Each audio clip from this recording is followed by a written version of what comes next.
In this web design video session, we'll take a look at the importance of containing and ordering your tags. Every open tag must have a closed tag. Now, closed tags are indicated by the / mark directly after the less than symbol. Now, the open and closed tag that you see here are not real tags that would work in HTML code for two reasons. Number one, they are not real code terms. And number two, the name in the opening tag is not the same as what's in the closed tag. The name of the closed tag must always equal the name of the open tag to work. For example, here we have the open divisional tag, div. The closed tag for it must therefore be a closed div tag. And again, notice that we have the / mark to indicate that it is closed. It's extremely important that you include that mark. A few other examples might look something like this. We have the paragraph tag, we have the strong and bold tag, and again, notice that all the closing tags have that / mark. It's important that you remember to have that. Now, not all tags have a closing tag. There are some that are self-contained. For example, tags like the line break tag, which is usually placed once to move text from one line to another. It's similar to a soft return or a shift return on your keyboard. As well as the horizontal rule, which is just a horizontal line used typically to divide up sections of content. Notice that inside XHTML, we still have our /. Its particular location indicates that these are self-contained tags. Inside HTML5, they're not needed. However, for normal containers, they would be. So, what is the big hubbub about closing your tags?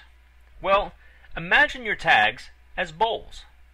The open tag is the lid, and the closed tag is the base. And your content goes between the two.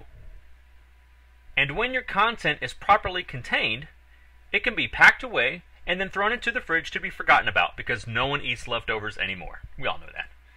But the point is, your content is properly contained with the lid and a bowl, an open tag and a closing tag. So, how do we apply this to our coding? Now, advice that was given to me and that I freely share with others is to code vertically. So, here is our opening tag. This is a divisional tag. And immediately after I code the opening tag, I hit return a couple of times to create a space, and then I code the closing tag. Why?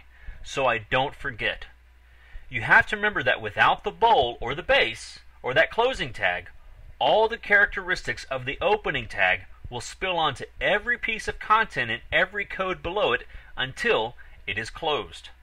So the moral, close your tags. And in between your two tags, that's where you place your content. So remember, opening tag, close the tag, and then put your content in. This is a great way to ensure that you never forget to put that closing tag in there. Now, the problem, of course, comes with nested tags, having tags within tags. Let me show you. Let's code our biggest container here. We'll start with our opening tag, the divisional tag.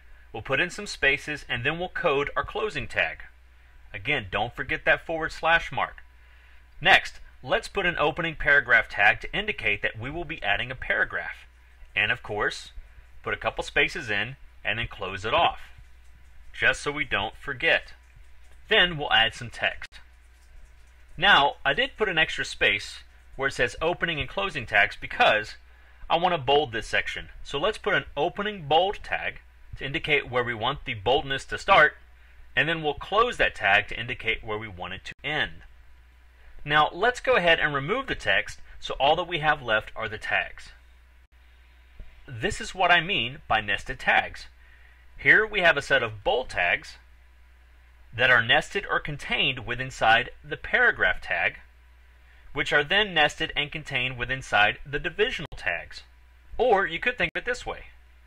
We have a small bowl with the bold tags contained within inside of a medium-sized bowl, our paragraph tags, contained within inside of a larger bowl, our divisional tags. So, just looking at this, you'll know that they stack well together. And why? Because we have the proper order of lids with their bases so that they will all fit nicely away whenever they are stored. And this is why the order of your tags is so important. Notice the order we open with and then the order we close with. Since we open with the divisional tag first, it is the last tag on the list closed. Since the paragraph tag came second, it is the second to last tag closed. And since the bold tag was the last tag opened, it is the first tag listed on the closing tags downward. We start with our open divisional tag, again, which is similar to a lid. We then have our open paragraph tag, then our open bold tag. Now directly underneath that, we then close off the bold tag with the proper bold. Same with the paragraph, and then same with the divisional. And by having the right opening tag, or lid, properly paired with its closing tag, or its base, the code stacks nice and neat. The bold container fits with inside the paragraph container, which then fits with inside the div container. Nice and neat. Nested tags. But what happens if we have our closing tags out of order? Look, here we are closing off the paragraph before we close the bold. That can't be right. Looking at the bolds on the right, the opening tag for bold does not match the closing bold of the paragraph. By trying to do it this way, we would be saying that the opening paragraph lid should match the closing bold of the bold. We can't stack our bolds like this, nor can we stack our tags or our code like that. You have to properly order them. So, if you open with the div tag, the paragraph tag, and then the bold tag, then reverse the order down. Close off the bold, close off the paragraph, then close off the div. Doing so creates properly ordered, properly stacked, and contained code. And that's what we mean by containing and ordering your tags.